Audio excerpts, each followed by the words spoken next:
खबरों के सिलसिले को आगे बढ़ाते हैं। बलोचिस्तान बल्दियाती इंतखाबात का मार्का है। सबसे पहले नताइज बोल न्यूज को मिल गए हैं। Harnai union council 5 ward number 2 में पश्तूनख्वा मैप के फजल मोहम्मद शाह 53 वोट लेकर कामयाब हुए हैं। सिब्बी वार्ड नंबर 23 में मुस्लिम लीग नून के उम्मीदवार अली भाई नो तेजई 34 वोट लेकर जीत गए हैं। Harnai municipal committee Sharak ward number 5 से एएनपी के मलिक जमान 153 वोट लेकर कामयाब करार पाए। म्यूनिसिपल कमेटी दुक्की वार्ड नंबर 4 से आजाद उम्मीदवार हाफिज अल्लादाद लूनी ने 270 वोट लेकर कामयाबी हासिल की। म्यूनिसिपल कमेटी ढाडरो वार्ड नंबर 2 से आजाद उम्मीदवार सैयद फरीद अहमद शाह 329 वोट लेकर जीत गए। डेरा बुगटी वार्ड नंबर 23 से आजाद उम्मीदवार बरकत अली 52 वोट लेकर कामयाब हुए। अपडेट कर रहे हैं आपको बलोचिस्तान के बल्दियाती इंतखाबात के हवाले से। आपको बताते चलें कि सबसे पहले नताइज बोल न्यूज को मौसूल हो गए हैं। Harnai union council 5 ward number 2 में पश्तूनख्वा मैप के फजल मोहम्मद शाह 53 वोट लेकर कामयाब करार पाए। मोहम्मद गजनफर से मजीद तफसीलात मालूम कर लेते हैं। गजनफर बताइएगा, ताजा तरीन अपडेट्स आपके पास क्या हैं? जी बिल्कुल, ज़िला मस्तूंग की तहसील दश्त यूसी 18 वार्ड नंबर 7 से बलूचिस्तान अवामी पार्टी के खुदा बख्श मंगुल जई 132 वोट से कामयाब हुए हैं। इनके मुकाबले में नेशनल पार्टी के एजाज जो है वो सिर्फ 50 वोट ले सकें। इसी तरह सिब्बी की म्यूनसिपल कम्युनिटी वार्ड नंबर 23 से गैर हतमी नताइज के मुताबिक मुस्लिम लीग नून के उम्मीदवार अली भाई नोतेजई 34 वोट लेकर कामयाब हुए हैं। जबकि डेरा बुगटी से वार्ड नंबर 23 से आज़ाद उम्मीदवार बरकत अली 52 वोट से कामयाब हुए हैं। इनके मुकाबले में तहरीक लब्बैक के मीरान बख्श 31 वोट लेकर दूसरे नंबर पर रहे हैं। इसी तरह से ज़िला ज़ियारत की यूनियन कौंसिल वार्ड से 4 से भी नताइज के सामने आ चुके हैं। इसके अलावा कल्लात में वार्ड 11 से BNP के नरेश कुमार 352 वोट लेकर, जबकि अल खालिद पैनल के नरेश कुमार 96 वोट लेकर कामयाब हुए हैं। इस वक्त जो है गिनती का अमल जारी है मुख्तलिफ वार्ड्स वगैरह में, और पोलिंग का अमल तो 5 बजे फिक्स ख़त्म हो गया था।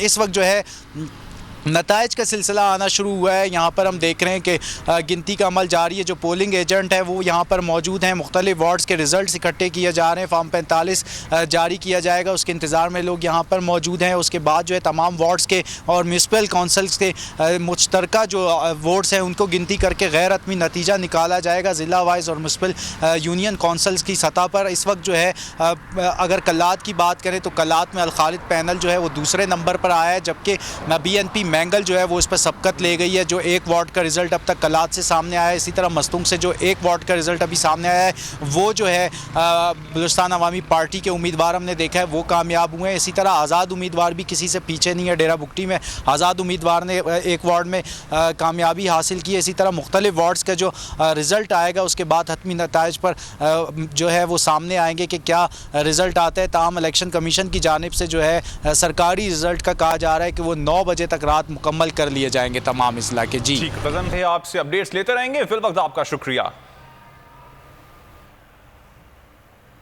खबरों के सिलसिले को आगे बढ़ाते हैं। बलोचिस्तान बल्दियाती इंतखाबात का मार्का है। सबसे पहले नताइज बोल न्यूज को मिल गए हैं। Harnai union council 5 ward number 2 में पश्तूनख्वा मैप के फजल मोहम्मद शाह 53 वोट लेकर कामयाब हुए हैं। सिब्बी वार्ड नंबर 23 में मुस्लिम लीग नून के उम्मीदवार अली भाई नो तेजई 34 वोट लेकर जीत गए हैं। Harnai municipal committee Sharak ward number 5 से ANP के मलिक जमान 153 वोट लेकर कामयाब करार पाए। म्यूनिसिपल कमेटी दुक्की वार्ड नंबर 4 से आजाद उम्मीदवार हाफिज अल्लादाद लूनी ने 270 वोट लेकर कामयाबी हासिल की। म्यूनिसिपल कमेटी ढाडरो वार्ड नंबर 2 से आजाद उम्मीदवार सैयद फरीद अहमद शाह 329 वोट लेकर जीत गए। डेरा बुगटी वार्ड नंबर 23 से आजाद उम्मीदवार बरकत अली 52 वोट लेकर कामयाब हुए। अपडेट कर रहे हैं आपको बलोचिस्तान के बल्दियाती इंतखाबात के हवाले से। आपको बताते चलें कि सबसे पहले नताइज बोल न्यूज को मौसूल हो गए हैं। Harnai union council 5 ward number 2 में पश्तूनख्वा मैप के फजल मोहम्मद शाह 53 वोट लेकर कामयाब करार पाए। मोहम्मद गजनफर से मजीद तफसीलात मालूम कर लेते हैं। गजनफर बताइएगा, ताजा तरीन अपडेट्स आपके पास क्या हैं?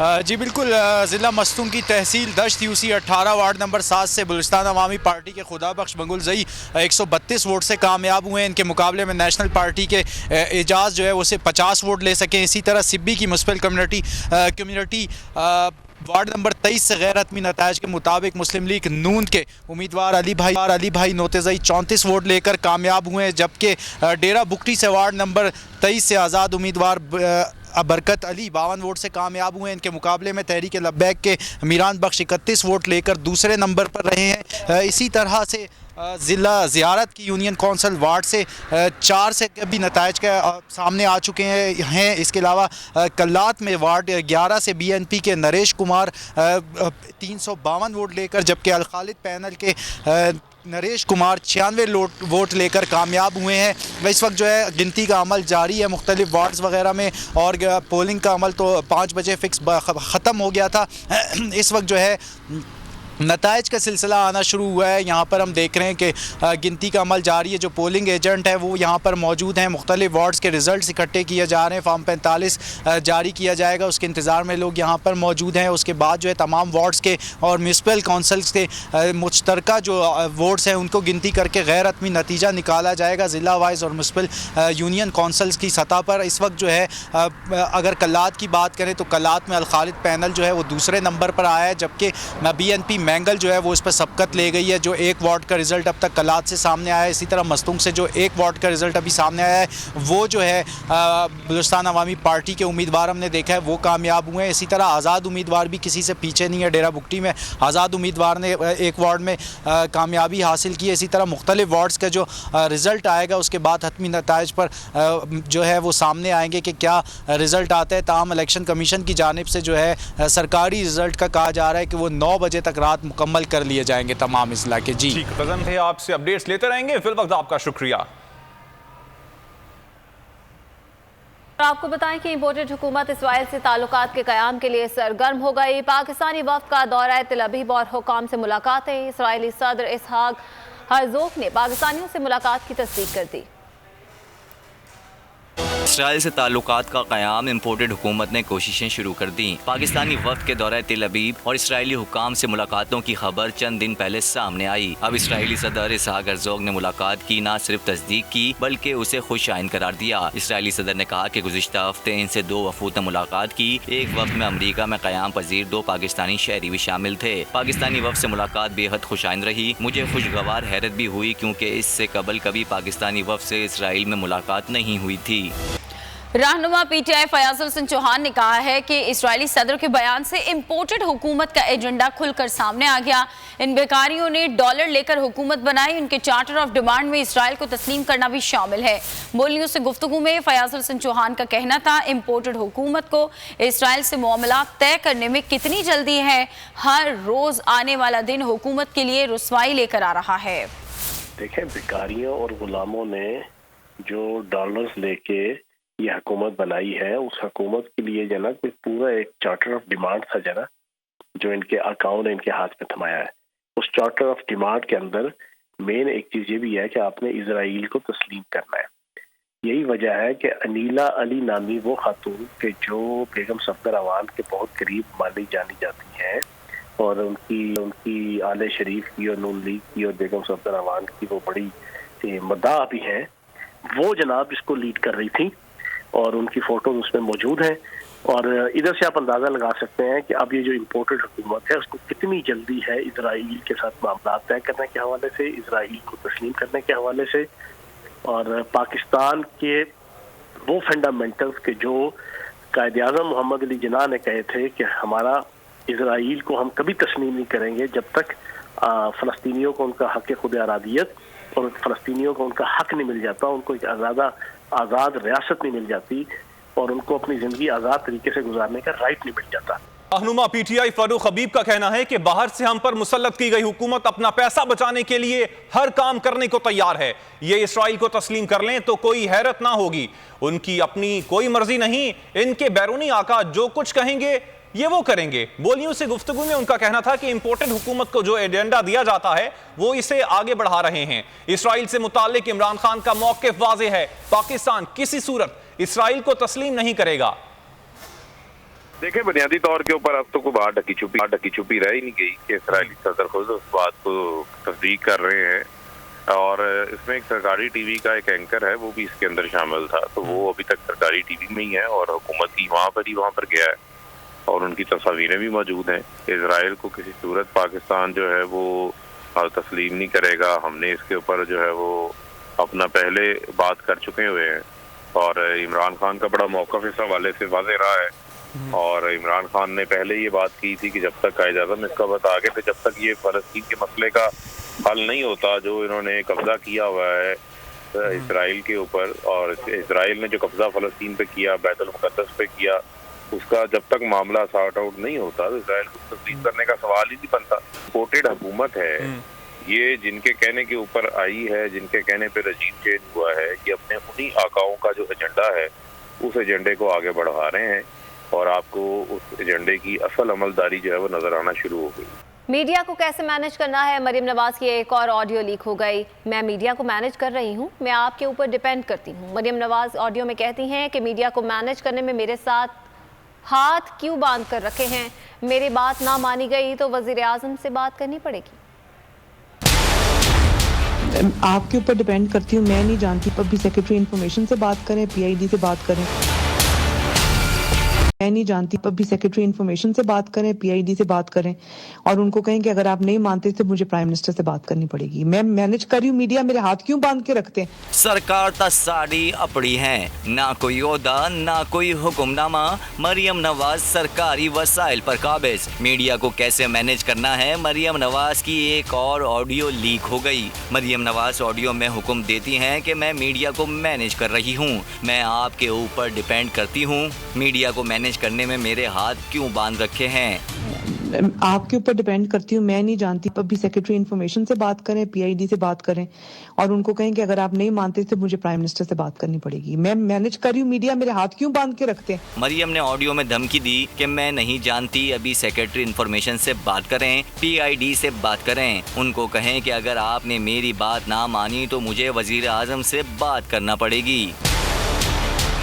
आपके ऊपर डिपेंड करती हूँ, मैं नहीं जानती। पब्लिक सेक्रेटरी इंफॉर्मेशन से बात करें, PID से बात करें। अब पता चला मुल्क में 2 वजीर इत्तलात भी हैं। मरियम नवाज का सरकारी मीडिया को हैंडल करना और धमकियां देना जुर्म है। मरियम नवाज के खिलाफ कानूनी कार्रवाई की जाए। बोल न्यूज़ से गुफ्तगू में फवाद चौधरी का कहना था कि मरियम नवाज अपने मनपसंद चैनल्स को नवाजना चाहती हैं। मरियम नवाज की जानिब से इस बेकायदगी पर सबको कार्रवाई करना चाहिए। उनका कहना था कि मरियम नवाज पहले भी मीडिया को मैनेज करती आई हैं, उनकी ऑडियो सामने आ चुकी है।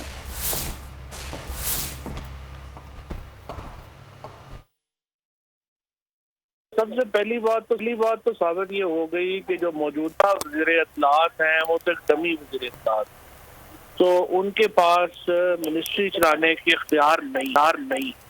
अब और उसके जिस तरह से नून लीग में 2 वज़ीर आज़म हैं, 2 वज़ीर खजाना है, अब हमें पता चल रहा है कि 2 वज़ीर इत्तलात भी हैं। और Maryam Nawaz de facto information minister हैं इस वक्त पाकिस्तान की।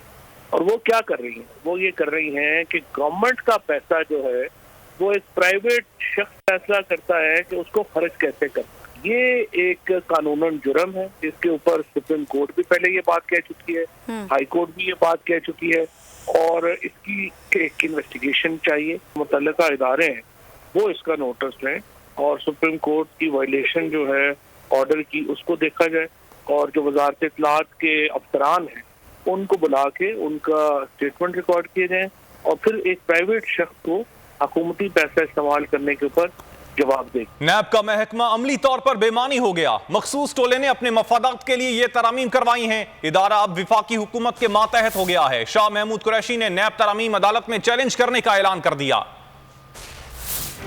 टोला अपने मफादात को सामने रखते हुए ये लेजिस्लेटिव अमेंडमेंट्स की हैं, आवाम के मफाद को नहीं अपनी ज़ाती मफाद को सामने रखते हुए ये तरामीम की हैं। अगर मैं ये कहूँ कि इन्होंने अपने आप को NRO 2 दिया है तो ये गलत न होगा। तहरीक इंसाफ का रिएक्शन क्या है इस नैब लॉ की अमेंडमेंट्स पर? मेरा पहला नुक्ता है कि इससे नैब का जो लॉ है और जो नैब का महकमा है प्रैक्टिकली डिसफंक्शनल हो गया है। तहरीक इंसाफ ने फैसला किया है, हम एक तो सुप्रीम कोर्ट से गुजारिश कर रहे हैं कि असफंदियार वली केस को सामने रखते हुए आज खुद इसका नोटिस लें, उनके अपनी फाइंडिंग्स हैं। तहरीक इंसाफ ने भी फैसला किया है कि हम इनको चैलेंज करेंगे। अमीर जमात इस्लामी कराची हाफिज नईमुर रहमान ने हुकूमत को IMF का गुलाम करार दे दिया। कहते हैं पेट्रोल, गैस और बिजली की कीमतें बढ़ाना जुल्म है। MKM और पीपल्स पार्टी बल्दियाती इंतखाबात से राह फरार इख्तियार करना चाहती हैं। बोल न्यूज़ के नुमाइंदे अमजद कायम खानी इदारा नूर हक में हाफिज नईमुर रहमान के हमरा मौजूद है, उनसे मजीद बात करते हैं। अमजद, बताइएगा क्या कहते हैं? आज बिल्कुल कराची में जमात इस्लामी की जानिब से जो है वो कारवान निकाला जा रहा है। शहर के मसाइल हैं उनके हवाले से अमीर जमात इस्लामी कराची हाफिज़ नईम की क़यादत में ये कारवां जो है शहर भर के मुख्तलिफ़ इलाकों में जाएगा और जो शहर के लोग हैं उनको शहर के मसाइल के हवाले से आगाही दी जाएगी। हाफिज़ नईमुर रहमान अमीर जमात इस्लामी हमारे साथ मौजूद हैं, उनसे जानने की कोशिश करेंगे कारवां निकालने की ज़रूरत क्यों पेश आई। हाफिज़ साहब फरमाइएगा और इसका मकसद है क्या? देखें, सूरत हाल जो इस वक्त शहर की है, आप ज़रा चलें फिरें देखें तो आपको पता चलेगा टूट फूट है बिल्कुल, और कॉस्मेटिक इक़दामात के अलावा हुकूमत कुछ करने के लिए तैयार नहीं है। 14 साल से पीपल्स पार्टी की हुकूमत है और उसने कराची को बर्बाद करके रख दिया है। पानी का मसला है, यहाँ पर शदीद लोड शेडिंग हो रही है और जो K4 मनसूबा था 17 साल गुजरने के बावजूद बूंद पानी का इजाफा भी कोई नहीं कर सका। आखिरी मनसूबा नेमतुल्लाह खान साहब ने बनाया था। तो आप देखें ना कि लोड के इलेक्ट्रिक की माफिया को मुसल्लत करके रखा हुआ है, हर पार्टी उनके साथ मिली हुई है और उसके नतीजे में ओवर बिलिंग हो रही है। फ्यूल एडजस्टमेंट चार्जेस हम देते हैं, RLNG पे गैस जो हुकूमत दे रही है चार्जेस हम अदा कर रहे हैं।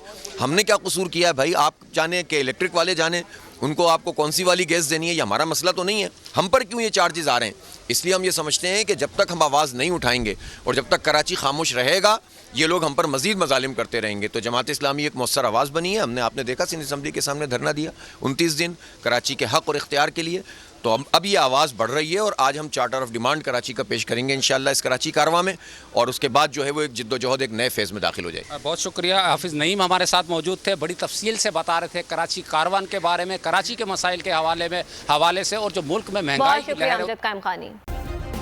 सब्सक्राइब करें और बेल दबाएं ताकि कोई खबर रह न जाए।